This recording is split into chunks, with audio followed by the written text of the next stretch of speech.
Hello everyone, welcome to all of you in Exam Guru. दोस्तों, Patna high court की तरफ से स्टेनोग्राफर का नया नोटिफिकेशन रिलीज किया गया था और इसका ऑनलाइन एप्लीकेशन स्टार्ट हो चुका है। इस वीडियो में दोस्तों मैं आपको बताने वाला हूं कि कैसे आप सभी लोग घर बैठे अपने स्मार्टफोन से Patna high court stenographer and computer operator का फॉर्म फिल कर पाओगे। सारे स्टेप्स के बिल्कुल केयरफुल देखना। अगर आपने एक भी स्टेप में गलती की तो आपका फॉर्म रिजेक्ट हो सकता है। सो वीडियो में लास्ट तक बने रहिए। और चलिए दोस्तों, आज का वीडियो शुरू करते हैं। सबसे पहले दोस्तों, अगर आपने अभी तक रजिस्ट्रेशन नहीं किया है तो रजिस्ट्रेशन करने का और लॉगिन करने का दोनों लिंक आपको वीडियो के डिस्क्रिप्शन बॉक्स में मिल जाएगा। आपको उस लिंक पर क्लिक करना है। सबसे पहले आपको रजिस्ट्रेशन वाले लिंक पर क्लिक करना है और उस पर क्लिक करते ही आपके सामने कुछ इस तरह से रजिस्ट्रेशन का पेज ओपन हो जाएगा। अब यहाँ पर सबसे पहले आपको यहाँ पर ऊपर में सबसे पहले आपसे पूछा गया है कैंडिडेट फर्स्ट नेम। तो आपका जो भी पहला नाम है वो यहाँ पर इंटर कर देना, जो आपके मैट्रिक के सर्टिफिकेट में लिखा हुआ है। इसके बाद अगर आपका मिडिल नेम और लास्ट नेम है तो दोनों में से जो भी है वो इंटर कर दो। ज़्यादातर कैंडिडेट के लास्ट नेम ही होंगे तो आप यहाँ पर अपना लास्ट नेम इंटर कर देना और मिडिल नेम यहाँ पर ब्लैंक छोड़ देना। नेक्स्ट जब आप नीचे आओगे तो यहाँ पर आपसे पूछा गया है क्या आपने अपना कभी नाम चेंज किया है। अगर नेम चेंज किया होगा तो यस पर क्लिक करने के बाद जो भी आपने नाम चेंज किया था वो इंटर कर देना। नहीं किया है तो इसे नो पर क्लिक करके छोड़ दो।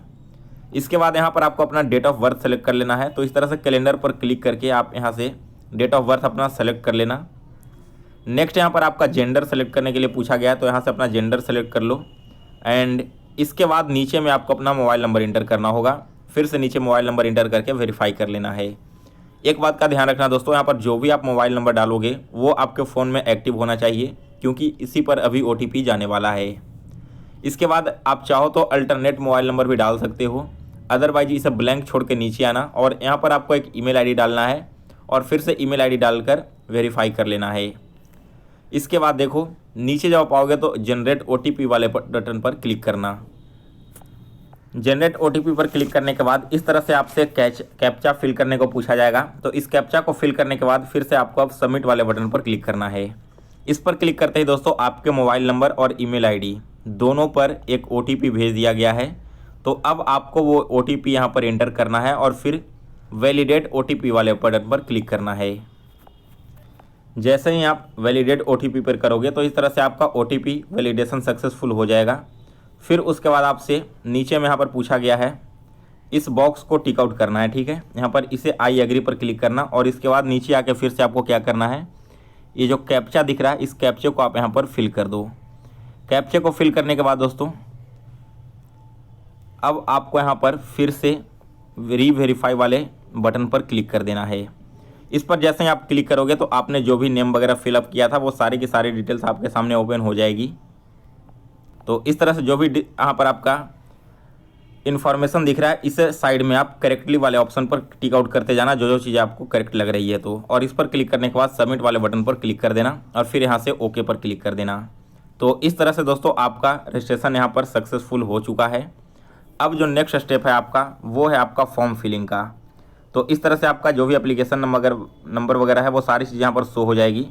आपको सिंपली यहाँ पर गो टू एप्लीकेशन जो बटन दिख रहा है ना ऊपर में, इस पर अब क्लिक कर देना है। इस पर जैसे ही आप क्लिक करोगे तो आपके सामने एक नया विंडो ओपन होगा। इस विंडो में अब आपको अपना फॉर्म फिल करके आगे बढ़ना है। तो इसमें जो भी आपने पर्सनल डिटेल्स रजिस्ट्रेशन का टाइम फिल किया था वो सारी चीज़ें आपको ऑटोमेटिक दिख जाएगी।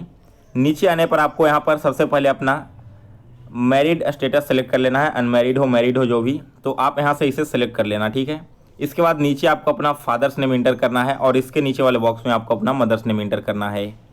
ये दोनों इंटर करने के बाद नीचे आना तो यहाँ पर आपसे पूछा गया पोस्ट कैटेगरी, तो आपको यहाँ पर पोस्ट C सेलेक्ट कर लेना है। ठीक है, ग्रुप C पोस्ट है।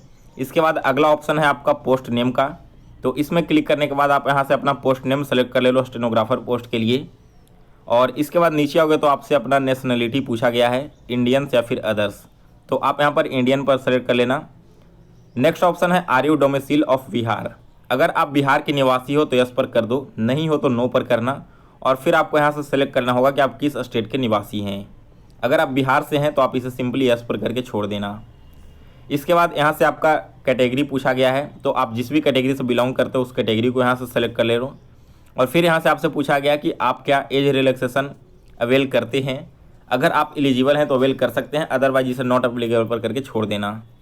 नीचे आने के बाद यहाँ से आपसे पूछा गया डोमिसाइल सर्टिफिकेट इशूइंग अथॉरिटी, यानी कि अगर आप बिहार के निवासी होंगे तो आपको अपना आवासीय प्रमाण पत्र यहाँ पर देना होगा। किस अथॉरिटी ने जारी किया है आपके सर्टिफिकेट पर लिखा होगा वो यहाँ पर एंटर कर दो। किस डेट में जारी हुआ है यानी कि मंथ और ईयर आपको यहाँ पर एंटर करना है, और फिर जो भी आपका डोमिसाइल सर्टिफिकेट नंबर है वो सर्टिफिकेट नंबर एंटर कर देना। इसके नीचे आपसे पूछा गया है विजुअल मार्क ऑफ आइडेंटिफिकेशन, यानी कि आपके बॉडी पार्ट्स पर कहीं भी कोई सा कट्स वगैरह है तो उसे आप यहाँ पर डिनोट कर दो जिससे आपकी पहचान हो सके। और फिर नीचे आने पर आपसे पूछा गया कि आपके पास पैन कार्ड है, अगर है तो यस पर करके आपको पैन कार्ड का डिटेल्स देना होगा, नहीं है तो नो पर करके छोड़ देना। इसी तरह यहाँ से आपका ड्राइविंग लाइसेंस, वोटर आईडी और पासपोर्ट पूछा गया है, तो जो भी आपके पास है उसे आप यस पर कर सकते हो। इन सभी को करने के बाद फिर से यहाँ पर बॉक्स को टिक आउट करना एंड सेव एंड नेक्स्ट वाले बटन पर क्लिक कर देना है। इसके बाद दोस्तों अगले ऑप्शन में आपसे पूछा गया है क्या आप PWD कोटा से बिलोंग करते हो, यानी कि डिसेबल कोटा से। अगर करते हो तो यस पर क्लिक करके आपको अपनी सारी डिटेल्स देनी होगी, अदरवाइज इसे नो पर करके छोड़ देना। नेक्स्ट है central government Bihar government details. अगर आप बिहार गवर्नमेंट में या फिर सेंट्रल गवर्नमेंट में एम्प्लॉई हो तो यस पर कर सकते हो, अदरवाइज इसे नो पर कर देना। इसके बाद यहाँ पर पूछा गया किसी तरह का आपके पास क्रिमिनल केस आप पर है तो नो कर दो, किसी तरह का FIR हुआ है तो नो कर दो। इसके बाद अगर आपने टेरिटोरियल आर्मी में 2 साल सर्व किया है तो यहाँ पर क्लिक करना, अदरवाइज नो पर करके छोड़ देना। फिर है are you awarded with B certificate of NCC, आपके पास NCC का B सर्टिफिकेट है तो यस पर करो, अदरवाइज इसे भी आप यहाँ पर नो कर देना।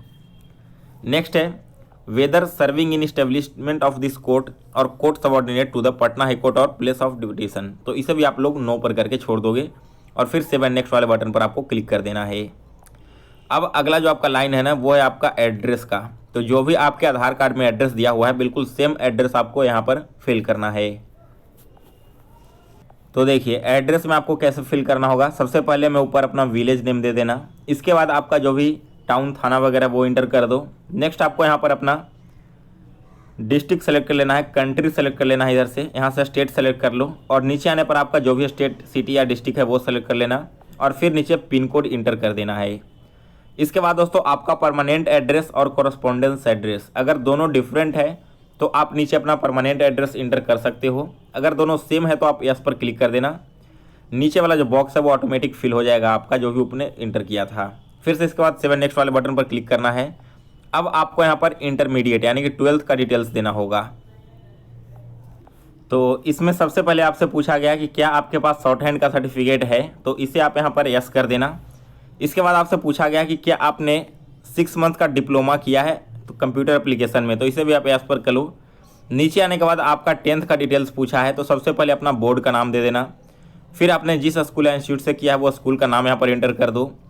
इसके बाद इसमें देखो पूछा गया कि आपको ग्रेड मिला था, CGPA मिला था या फिर परसेंटेज मिला था, तो 10th में आपके जिस तरह से भी नंबर्स मिले थे उसे आप सेलेक्ट कर लेना। सपोज CGPA अगर मिला तो CGPA सेलेक्ट करो, जितना CGPA आपका है वो यहाँ पर एंटर करना है। मैक्सिमम CGPA जो आपका था पेपर में वो यहाँ पर एंटर करना है और यहाँ पर आपको 9.5 लिखना होगा, क्योंकि आपका CGPA जो मल्टीप्लाई होता है ना परसेंटेज कैलकुलेट करने के लिए तो वो 9.5 से ही किया जाता है। इसे जैसे ही आप इंटर करोगे तो आपका परसेंटेज यहाँ पर दिख जाएगा जो भी आपके मैट्रिकुलेशन में आया था। नेक्स्ट आपसे ईयर ऑफ पासिंग पूछा गया है, जिस ईयर भी आपने पास किया था, और यहाँ पर आपका डिवीजन पूछा गया तो आप डिवीजन सेलेक्ट कर लेना। इसके बाद नीचे आओगे तो इसी तरह से आपको अपना 12th डिटेल्स देना है, जैसे बोर्ड का नाम, स्कूल या फिर इंस्टीट्यूट नेम, किस स्ट्रीम से आपने किया वो स्ट्रीम सेलेक्ट कर लेना। यहाँ पर फिर से आपका जो भी परसेंटेज वगैरह है वो आप यहाँ पर सेलेक्ट कर लेना, ठीक है।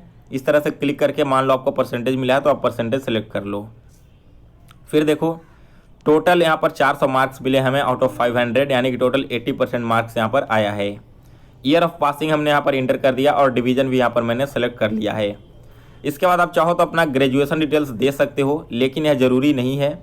आओ अगर कोई हायर क्वालिफिकेशन है और आपके पास तो वो भी इंटर कर सकते हो, अदरवाइज इसे ब्लैंक छोड़ देना। नेक्स्ट आपसे पूछा गया है experience details in Patna high court, तो इसे भी आप यहाँ पर ब्लैंक छोड़ दो अगर आपके पास नहीं है तो, और फिर 7 नेक्स्ट वाले बटन पर आपको क्लिक कर देना है।